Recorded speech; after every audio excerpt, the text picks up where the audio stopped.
Well, hello, Besiders. Welcome to a guest episode of my podcasts. And if you're watching this on YouTube, you probably see a familiar face. If you're listening to the audio, you will hear a familiar voice very shortly. It's a lovely guest I've had on previously, and the conversation was really super interesting. The vibe was really nice and gentle. And Shawna approached me again because she has an exciting project coming up, but not just that. She had this wonderful, I wouldn't say idea, but it probably was a gift given to her to write a book, and she will tell us a little bit more about that later on. But I just couldn't say no, because when she explained to me why she thinks it's a great idea to come on as a guest again, I was mind blown, and I thought, yes, this is definitely a topic we have to cover. And it's such an not unusual, but not enough talked about angle where music can have such an immense impact in a person's life. So welcome back, Shawna. Thank you for jumping on again and sharing a little bit more of your wisdom with everybody. Welcome. Thank you so much for having me. I really enjoy your podcast and I'm excited to be back. Thank you for coming on and wanting to share another golden nugget with us all. It's going to be a very exciting episode. I can feel it. So can't wait to dive in. Yes. Right. So this is going to be more for the female listeners, although I do think the male can probably take one or two things out of it as well on how to support their favorite female in their life, or if you're a dad, how you can support your daughter. And we are going to talk about the female cycle. Yay! Everyone's probably going to go, oh God, no. And this is exactly why we're doing it. We want to kind of change the perception of it. And you're probably wondering, what on earth does this have to do with music? Well, sit tight, because we're going to reveal all of that, or shall I say, Shawna's going to reveal all of that in a little while. But first, Shawna, I'd love to get a bit of a backstory on how did you come up with this idea, and how did you get that into a book format? So that's probably the best way to start it. And then we're going to move into how is that connected with music. But first, how did you come up with it? How, you know? Yes. So this was a children's book idea. And I was at a mother's play group. We were at the park, and some of the moms were talking about things their daughters were going through as they matured and were 12, 13, moving into that mature feminine cycle of life. And as they were kind of complaining mostly about symptoms and experiences, the mood swings, and all these other things that typically we associate with menstruation, I this is a big part of what I do. And so I was like, oh, I help people with this. I could teach a class, I could share things. And I realized, very quickly that it wasn't really a place where they were receiving. They just wanted to complain about it. And this is kind of what we do in our culture. And so I Mm-hmm. really thought about that, and I went on a cross country trip shortly after that to visit family. And so we had hours and hours of driving. And as I was driving, I just thought in my mind, how would I tell my daughter?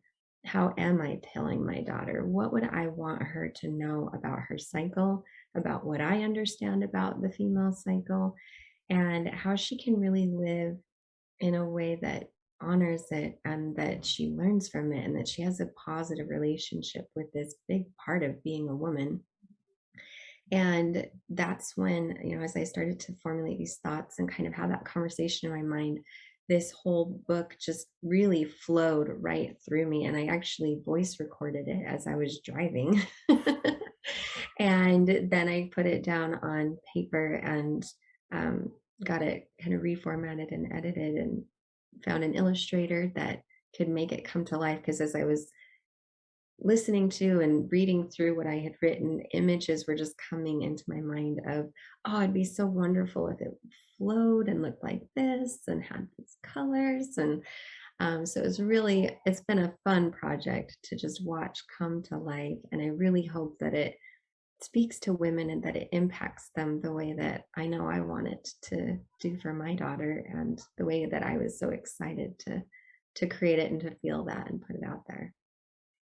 Wow. The gift of downloads, as we say, isn't it? Right? Yes. Yeah.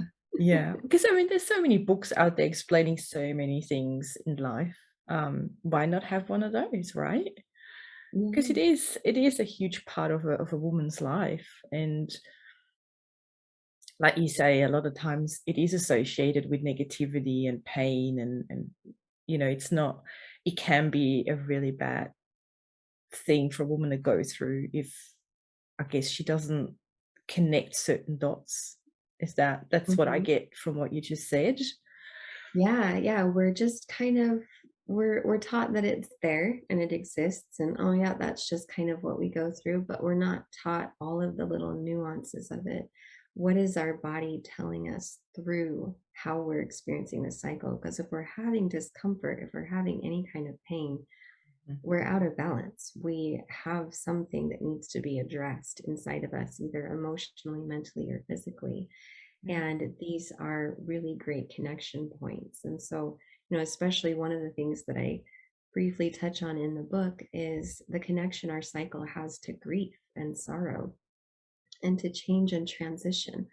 And we don't make that connection, but it's there, and the emotional side of it is very real. And so, bringing those things into balance and understanding that relationship so that you can be in harmony with it, rather than like it's just something that's happening while your life is happening, and you're missing this bridge of communication that can actually make the things you're going through in life easier. Mm. Mhm. Yeah. Now, obviously, now the question will come from anyone that's, here listening to us talking about this. What on earth does that have to do with music? Yes. And I honestly loved what you wrote to me when you approached me about the episode. And we all probably know about it, but I don't think we know the history about it. So I'm going to let you share it because, it's, yeah, I think it's really super cool and it educated me a lot. So if you want to share what you think would be really beneficial, maybe to do it even before you move into that phase of your life. Mhm. Yeah. Yeah, this is what I really reached out to you about was the connection between belly dancing and prenatal fitness. And so when you're looking at drawing in music with your menstrual cycle or labor and childbirth, or really any kind of reproductive wellness, belly dancing was actually originated as a fitness program, in a sense, to tone the muscles and to tone the uterus and to prepare for a healthy and easier labor.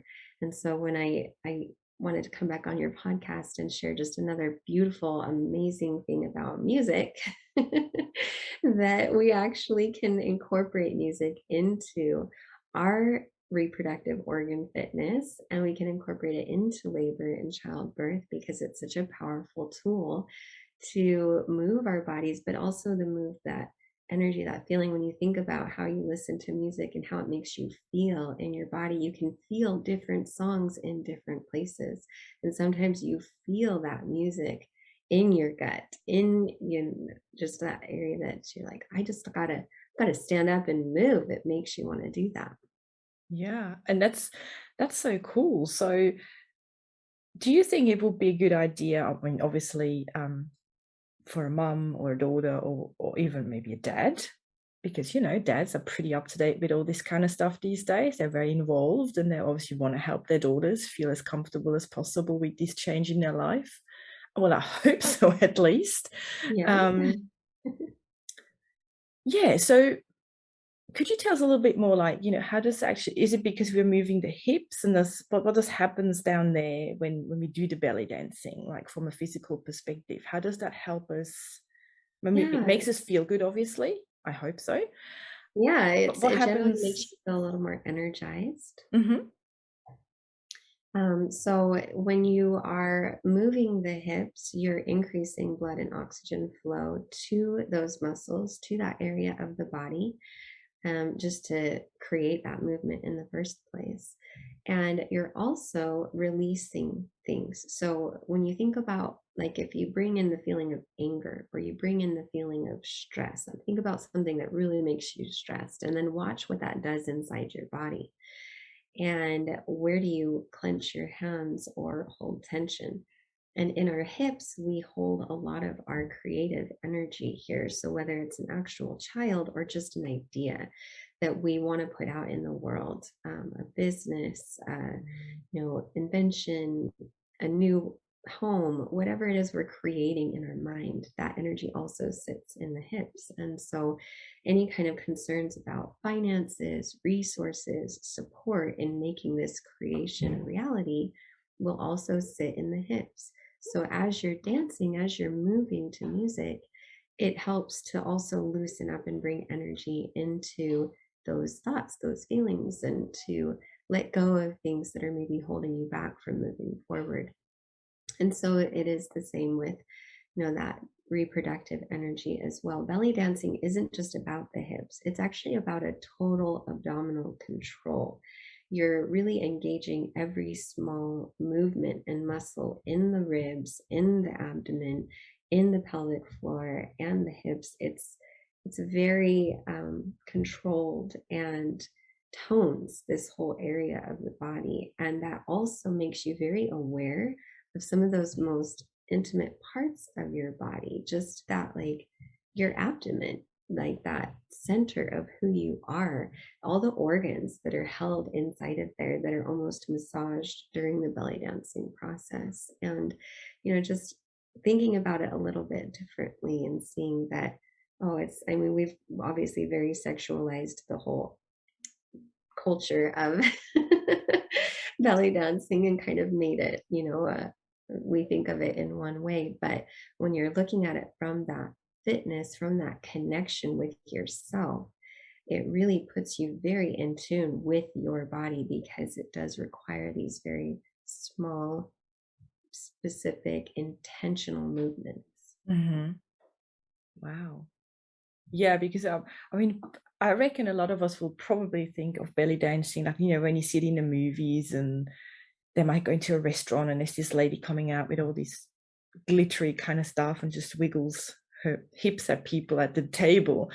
And that's probably what comes to mind first. But now you explain it that way, it's actually a really almost an intimate, sacred kind of dance with yourself, isn't it? Where you It get to know is. yourself and you kind of treat yourself better, Yes, exactly. And isn't it's it? something that as women go through it, they realize how much confidence it inspires in them because they do become more connected with themselves. Mm. This is so funny. While you were sort of explaining what it does, I sort of thought back to my old dancing days. I didn't do belly dancing, I gotta say that. I did more like the hip hop type of dancing. And I do remember we had one class where we specifically did all the technical. So it means, like, isolating the different parts of our body and moving them so that when you put them together in like a choreography, it really looks great. And I do remember one of the teachers, he was very around the hip area. So we had to really do isolation, like left, right. And it was really hard at first, but once you get into it, it feels really nice and fluid. And you Hmm. do feel like you have more control generally over your body for some reason once you get down to that part. So I don't know if that is that part of the belly dancing as well, that it gives you a little bit more.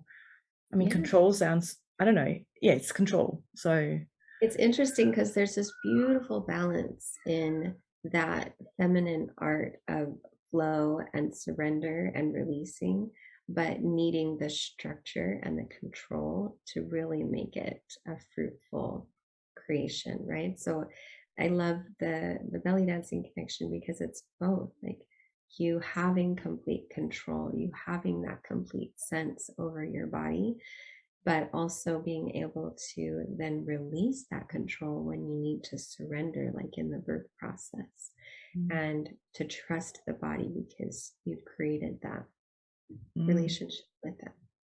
And also, if you look at obviously women who do that, it looks really easy and fluid. So what you're saying is you can combine the both, and it's yeah. Now I'm thinking about it, it makes like a lot of sense. So beautiful. Yeah. So obviously, do you think going back to obviously girls being introduced to becoming a woman, Hmm. um, do you think how could you kind of incorporate that if you're a mom and you think, oh yeah, my daughter's getting to that point, what can I do at home to support her to not, like maybe from a even to say I will have a dance once a month when it happens. Is there anything that parents can include to help their daughters with that phase to feel more Yeah, in I think tune? that it's really important to create some kind of ritual around it. Not necessarily ritual, but what is this experience in your family? And especially as mothers and daughters living under the same roof, you tend to synchronize with each other. And so this can be a good bonding opportunity as mothers and daughters to connect and to say, this is our time together. And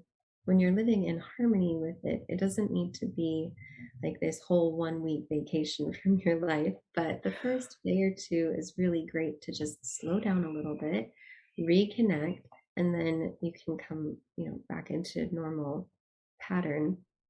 And especially for dads who are supporting their daughters during this, it's to give them that permission, because we so often don't give it to ourselves, right? But to just know that it's coming, and to understand that the first 2 days are really more like winter, and to allow to withdraw and observe and rest, and the invitation to do that, like to just rest for a little bit, to reconnect as mothers and daughters. And then you can bring different tones of music in on different days, just even have it playing in the background. Most people have like the speakers that sit around their house or on their phones or whatever. These days, Alexa can play you whatever you want. And Yeah, you right. could have like the first day or two be more calming, reset the nervous system, and then move into things that are more energetic and fun. But in general, as we talked about in my last episode with you, the key of D is really helpful for reproductive organs and health. And so, listening to things in the key of D, or singing that music, or um, playing, if you're a family that plays instruments, playing guitar, playing bass, anything like that, just kind of brings the vibrations in that will help the body during that phase and cycle. But I think, it would be fun. One of the things that I'm working on is creating a family health conference and festival. My first one will be in the fall, and we're going to dance because I just think that you should be listening to music and dancing. Absolutely. So that's gonna be a big part of our festival, is having a big family dance at the end of it, where we can all move and dance. And, Mhm. just kind of like weddings are the only time I really see people do this, unless you're intentionally going to clubs and things like that. But Mm, to bring families back together, I know our family has a weekly dance party at least, where we just turn cool. on music and we all dance and we get to move.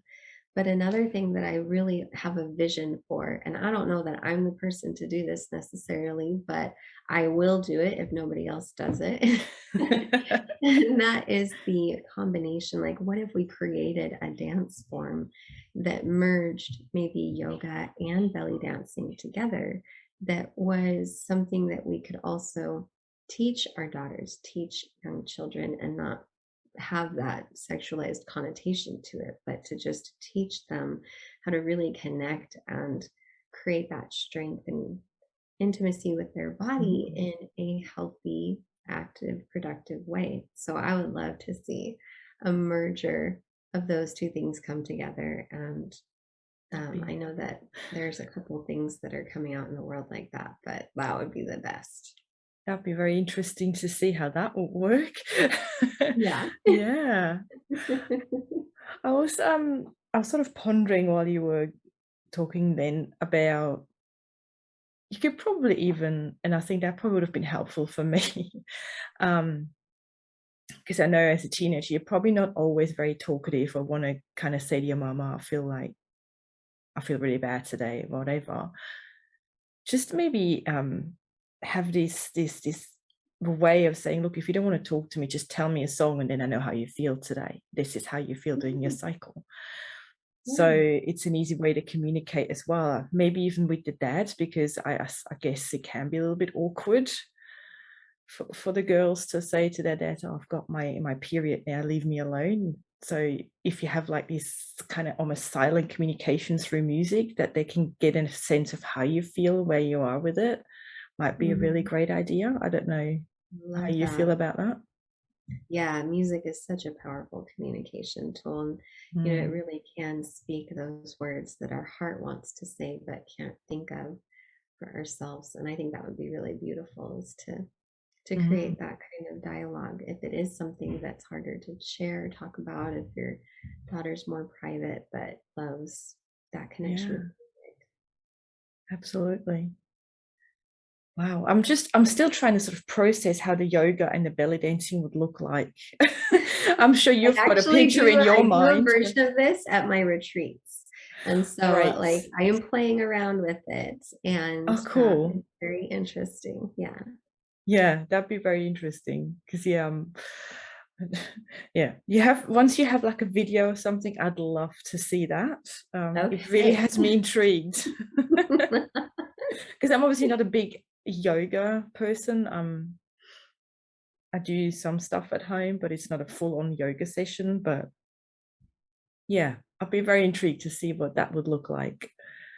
Because I know then over the years there have been certain combination of I know I did jazzercise for ages, which is a combination of jazz Yeah. dance and aerobics, Yeah. which was awesome. Absolutely enjoyed it. So if it's anything like that, I'm sure it will be a really great way to do something that's a bit unusual. So It is. Yeah, you've got like Zumba is a great, music exercise that's out there. That's really good for like people who are very project oriented, forward moving, they like to get stuff done.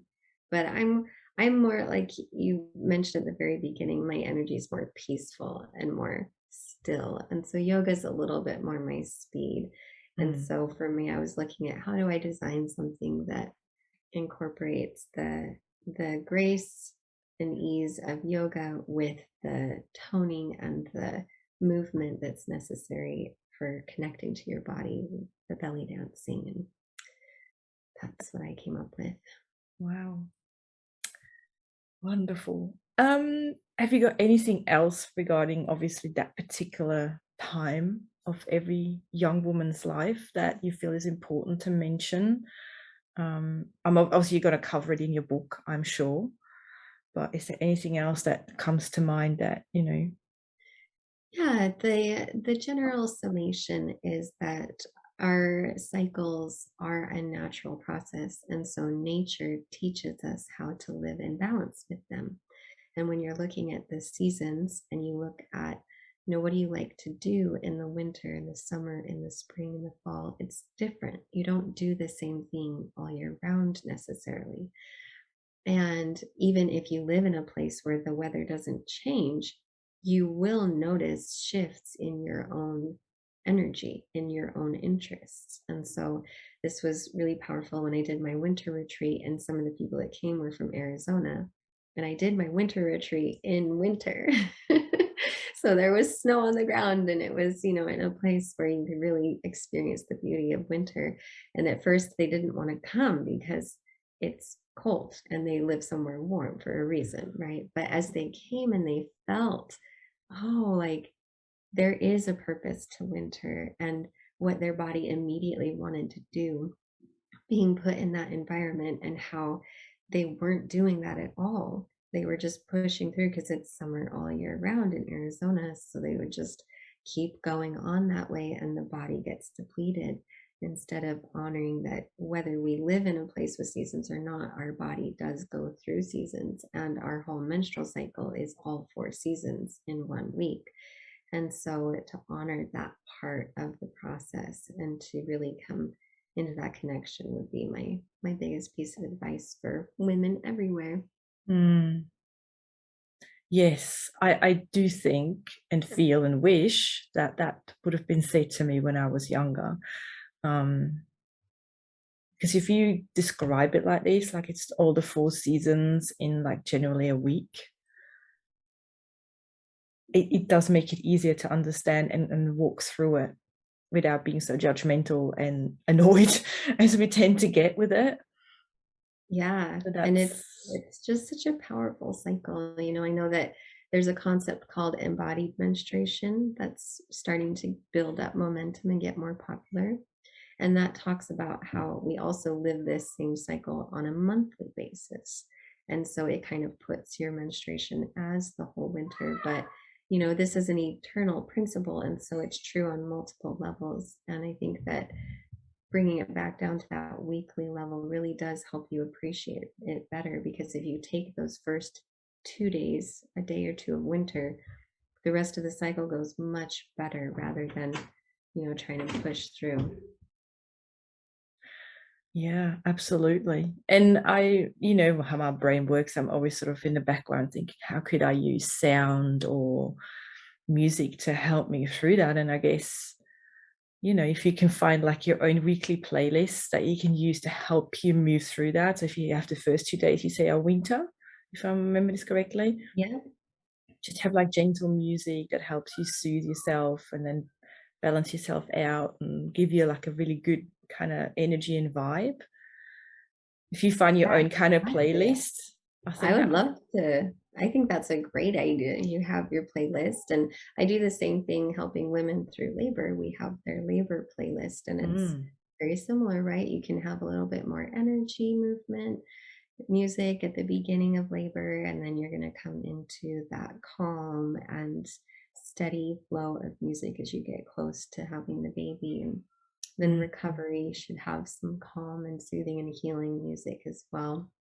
And I think it's beautiful too. The same thing if you had your playlist all planned out and Well, I guess, yeah, if you just have one where there's songs on there that you can use, great idea. I mean, you can use that for everything really, but I know yeah, when you first experience that part of your cycle of being a woman, then it can probably be a bit uncomfortable and scary and concerning and whatever else. If you have something to help you balance that out.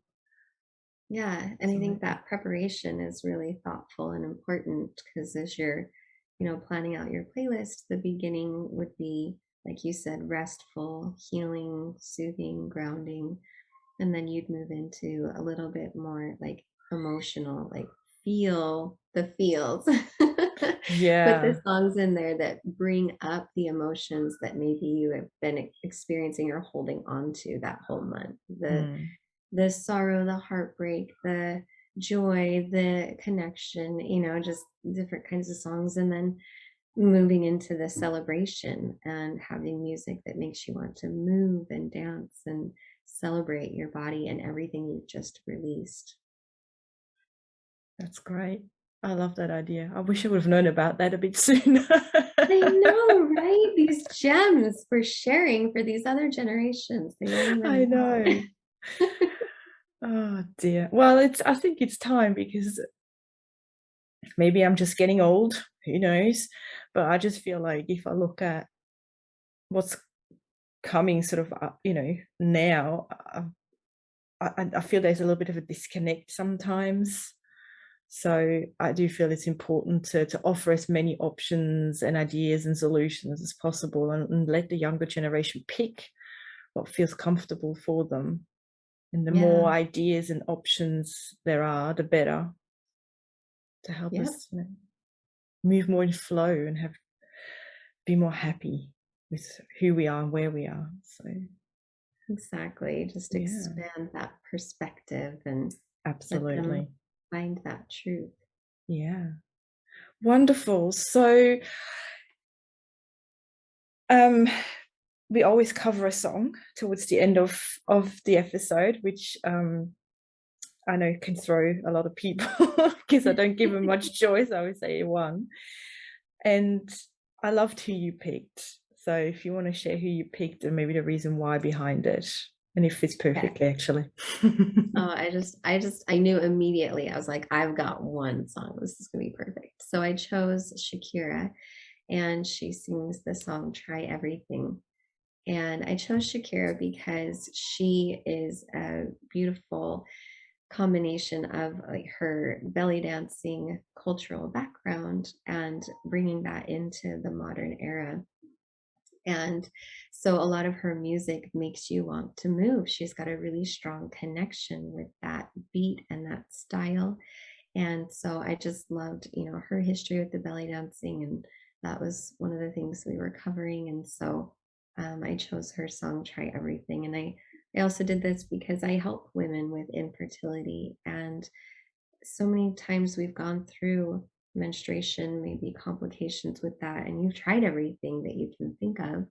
And to just, like you said, expand your horizons and open your perspectives to like what really is everything. Because here we've talked about so many things about music and our menstrual cycle that isn't being talked about, isn't out there. And there are so many other things that we can really be trying and connecting to.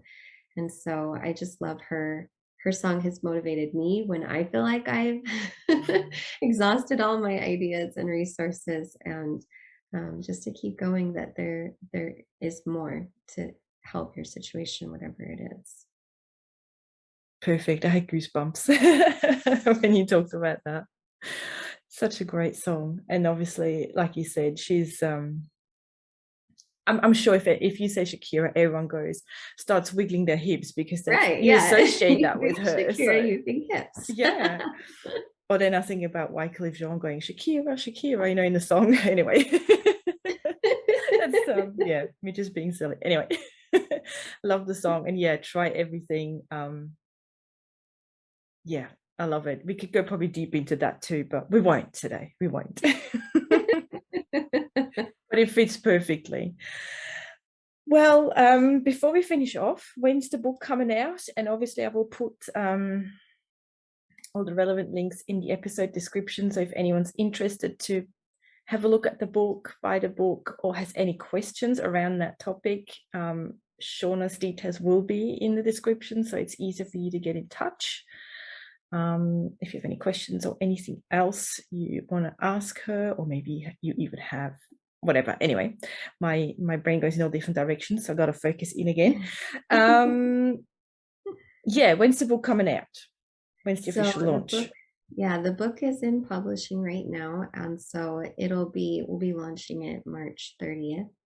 And at that point, you can order it. We'll have digital as well as I always pictured it, envisioned it as like a hard copy book, one of those books that you just sit with, and your kids love to just look at the pictures. And I remember those books from my childhood, just the beautiful illustrations, and I could look at those books for hours. And that's kind of what I wanted this book to be, is that gift of beauty. And that reminds me of one thing that I love to share about this book, because I actually wrote it with the progression of a woman in mind. And so I've noticed with my kids, my young kids, you're reading to a 3-year-old, a 5-year-old, they make it about this far through the book. And then as they get older, they may get further and further with their attention span.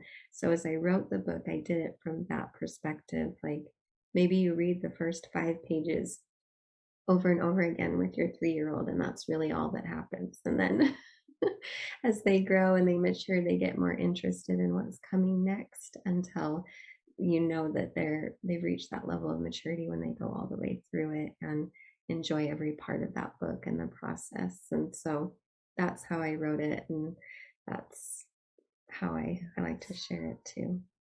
Nice. So it's a book that you can keep on your bookshelf and just take out whenever it's needed and when you're ready. Awesome. Yeah. I like that. So by the time obviously this is going to be live, it's ready for purchase. So definitely go and have a look at it. I've seen little snippets of the illustrations, and they're really nice and gorgeous, and lots of nature in it from what I've seen, which obviously is a part we need to get back to, definitely much more. So have a look. Any questions, please go and ask Shawna directly. I can't answer them, or even if I wanted to. But yeah, I can't wait to see where this leads you, and I hope everything that comes with it and from it will be like that seed you've planted and a beautiful big tree comes out of it. So Thank you. yeah, I'm wishing you all the best with it. I'm sure it will be a success. And thanks for coming on and sharing this wonderful angle of life with us all. Thank you for allowing me. I just love to just like you said, scatter seeds. That's what we need. Lots of seeds of beautiful things to grow. Yes. Awesome. Well, thanks for tuning in and listening and watching. And if you have any questions, as usual, please get out in touch with myself or Shawna. Otherwise, that's it. That's all we're going to throw your way today. I'm sure it will be a lot to digest, but all the good stuff. And I shall talk to you and see you if you're watching it again very soon. Until the next episode, everybody, take care. Bye.